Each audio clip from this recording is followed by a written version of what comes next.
Congrats! By opening this video, you're already in the top 5% of software engineers who choose to go back to the foundations and build a rock-solid base. Most keep piling on new tools and frameworks without strengthening the core. You're doing the opposite, laying the kind of groundwork that makes everything you build stronger, cleaner, and more future-proof. That's the mark of a true professional. And if you're a junior developer taking this on after your 9 to 5, you have my utmost respect. I know how tough it is and how much commitment it takes. That's why I won't waste another minute of your time. Let's dive straight into the good stuff. This video gives you a step-by-step roadmap to the core skills every software engineer must master. We begin with software architecture. One of the most common myths is that you shouldn't worry about it until you've spent a decade coding, at which point you supposedly become a software architect who spends their days sketching diagrams for junior developers. In Clean Architecture, Robert C. Martin, Uncle Bob, makes it clear why this idea is false. Software architecture isn't some abstract, high-level layer that sits far above the codebase. It extends all the way down to the smallest implementation details. As a developer, you make architectural decisions constantly when you create new classes, define dependencies between modules, or organize your code structure. Now that you're convinced it's important to start learning and applying software architecture early in your development journey, the next question is, what exactly is it and how can you begin using it? Software architecture provides a set of dependency rules that guide how different parts of your system should interact. By following these rules, you build software that is easier to change, maintain, and extend over time. When you're just starting out, I recommend learning a beginner-friendly architectural style called hexagonal architecture, also known as ports and adapters. Let's take a closer look at how this architecture works. At the center of the hexagon lies your core logic, which is made up of two main parts, domain logic and application logic. So what do these mean? Domain logic refers to business rules that exist independently of any software implementation. These are the rules that would apply whether or not you're building a system around them. For example, imagine you're building a system for a library. One of the business rules might be a user can borrow up to 5 books at a time. This rule exists regardless of whether you're managing the library with pen and paper or with software. That's domain logic. It captures the essential rules of the domain you're modeling. As for application logic, it refers to the rules and processes needed specifically because we're automating the business. These don't exist outside the software. For example, in our library system, application logic might include sending a notification email when a book is overdue.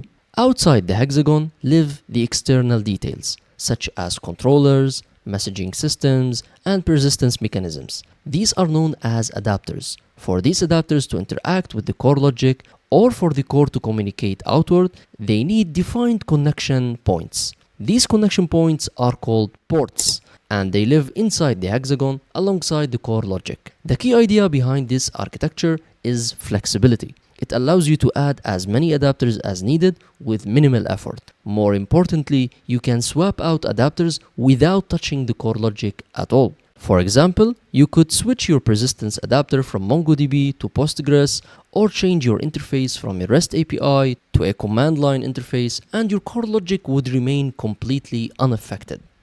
By the way, if you're serious about sharpening your software engineering skills, you should join my free email list. I regularly share high-value tips, strategies, and resources that are similar to this one. Link is in the description below.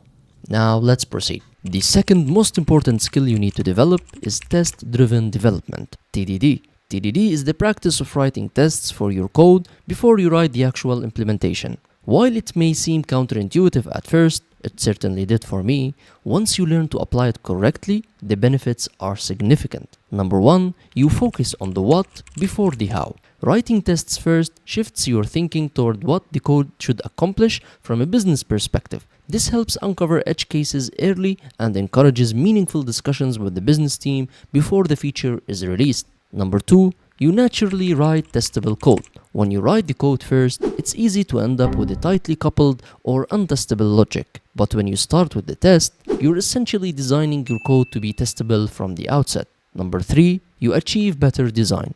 Code that is hard to test often reflects poor design, tight coupling, unclear responsibilities, or lack of modularity. TDD pushes you toward clean, more decoupled, and maintainable architecture. Now that you are convinced TDD is beneficial, how do you actually apply it? You should learn about the red, green, refactor cycle. When working on your code, you should keep looping in this cycle.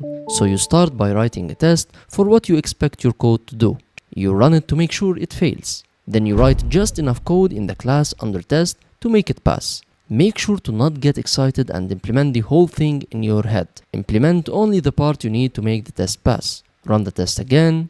Now it should be green. Once it is green, you should take a moment and try to refactor your code to make it better. You can refactor both the test or the class. One very important outcome of this practice also is that you won't end up with a redundant code. You will end up with most efficient code that works. Before you can effectively apply TDD, it's essential to understand how to write tests. In particular, you should be familiar with the three most common types of tests. Unit tests. These are small, fast tests that focus on a single behavior or component in isolation. They help ensure that each piece of your code does exactly what it's supposed to do. Integration tests. These verify that different parts of your system work together correctly, especially when interacting with external dependencies like databases, messaging systems, or web servers. End-to-end tests. These test an entire feature or workflow from start to finish. For example, you might invoke a real API endpoint without mocking any part of the stack, and then assert that the response matches the expected result. These tests validate that the system works as a whole. As a starting point, I recommend focusing on writing solid unit tests and integration tests. These will give you the most value early on. Most web applications expose REST APIs and interact with the database, so it's especially important to learn how to write integration tests for both the API layer and the database layer. Mastering these will give you the confidence that your core logic and external interactions behave correctly. As a tip, if you're using Java with Spring Boot, look into two powerful tools. Mock MVC, great for testing your web layer. Test containers, ideal for testing your persistence layer. These tools can help you write clean and maintainable integration tests with minimal overhead. Once you've learned how to structure your code and ensure it's well tested, it's time to start thinking about scalability and maintainability. A good design is what enables your project to grow sustainably over time. So what does that actually mean? In the early stages of a project, most developers move quickly. Features are added rapidly and changes are easy to make. But as the codebase grows, which is inevitable, things start to get harder. If the code hasn't been designed to scale, adding new features becomes slow and painful. Even small changes can introduce unexpected bugs. What once felt smooth and fast turns into a fragile and frustrating process. This is where a good design comes into play. There are many ways to achieve a good design. Solid principles are foundational design principles every developer should start with. Solid are 5 principles, which are: single responsibility principle. Each class or module should focus on one task or responsibility, so changes in requirements affect only that specific area. Example: a cashier handles payments, not cooking or cleaning. One job, one responsibility. Open-closed principle. You should be able to add new behavior to a class without changing its existing code. A smartphone can have new apps installed without changing the operating system. Liskov substitution principle. Any subclass should be usable in place of its parent class without breaking the program's behavior. Example: you can use any type of battery in a remote as long as it fits and works the same. Interface segregation principle. Clients should only be exposed to the methods they actually need and use. Example: a coffee machine has simple buttons for users: brew, stop. Not maintenance settings only technicians use. Dependency inversion principle. Both high-level and low-level components should rely on abstract interfaces, not on each other's concrete implementations. Example: a laptop with USB ports. You can plug in a mouse, keyboard, or a flash drive. The laptop doesn't need to know what device it is, and the device doesn't need to know what laptop it's connected to. Both depend on the USB interface, not on each other directly. Applying these 5 principles provides a strong foundation for your code and will significantly improve the quality and flexibility of your design. While the solid principles equip you with the foundational design skills for most situations, some design problems occur so frequently that standard solutions have emerged over time. These proven reusable solutions are known as design patterns. Instead of reinventing the wheel or struggling to solve these problems on your own, you can learn established design patterns and apply them where they make sense. If you have never learned or used a design pattern before, I suggest starting by learning these top 4. Number 1. Singleton. Ensures a class has only one instance and provides a global access point to it. Use case. Managing a shared resource like a configuration manager or a logging service. Factory method. Creates objects without specifying the exact class. Lets subclasses decide which class to instantiate. Use case. When object creation logic is complex or depends on conditions. Strategy. Enables selecting an algorithm at runtime by encapsulating each algorithm in a separate class. Use case. Swappable behaviors like different sorting strategies or payment methods. Composite. Treats individual objects and compositions of objects uniformly using a tree structure. Use case.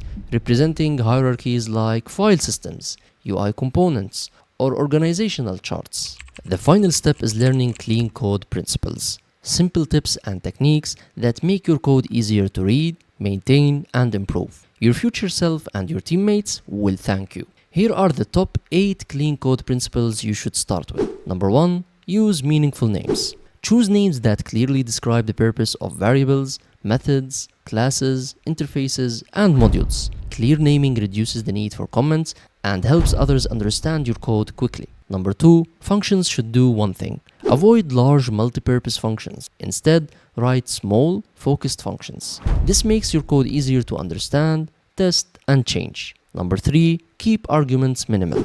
Limit your methods to a maximum of 3 arguments. If more are needed, group them into a dedicated object like a POJO to simplify the method signature and improve readability. Number 4. Don't mix levels of abstraction. Maintain consistent abstraction levels with a method. Don't combine low-level details with high-level logic. Keep them separated to enhance clarity and maintainability. Number 5. Handle errors with exceptions. Avoid returning magic numbers or error codes. Instead, use exceptions to handle unexpected situations. This leads to cleaner, more robust error handling. Eliminate code duplication. Repeated code is harder to maintain and more prone to bugs. Extract shared logic into a single, reusable component to improve consistency and reduce errors. Number 7. Comment only when necessary. Comments can become outdated and misleading. Aim for self-explanatory code and let your tests serve as documentation. Add comments only when they provide valuable, enduring insight. And finally, number 8, refactor continuously. Great code isn't written, it's rewritten. Regularly revisit and refine your code to improve structure, readability, and performance. Frequent refactoring leads to long-term quality. Now, there are 2 main approaches to mastering the skills mentioned above and applying them in your day-to-day work. Approach number 1, the self-guided path. You can download my roadmap PDF attached below and start learning each topic independently, ticking them off one by one. You'll rely on online resources for explanations and try to figure out how to apply each concept in your own projects. Over time, you can reflect on your work and give yourself feedback to assess whether you're applying the principles correctly. This is the path I personally took. While it works, the downside is that it requires a lot of time, effort, and discipline. It personally took me 2 years of hard work to get to the point where I could confidently apply these principles in my day-to-day work. And more importantly, it's hard to get meaningful feedback along the way, which makes it difficult to know if you're truly applying the principles the right way or just guessing. Approach number 2, the Guided Essentials course. Join the Essentials course below, where I walk you through every topic in detail, applying each one directly in a real-world project we built together. You'll get clear, practical explanations you can start applying on day 1. Hands-on examples that show how each principle fits into real software design. A time-efficient learning experience designed specifically for people with 9-to-5 jobs and busy lives. Most importantly, access to supportive community of fellow developers, including me, where you can ask questions, get feedback, and grow together. Whichever path you choose, I genuinely wish you the best of luck, and I'll continue sharing valuable free content to support your journey through my channel.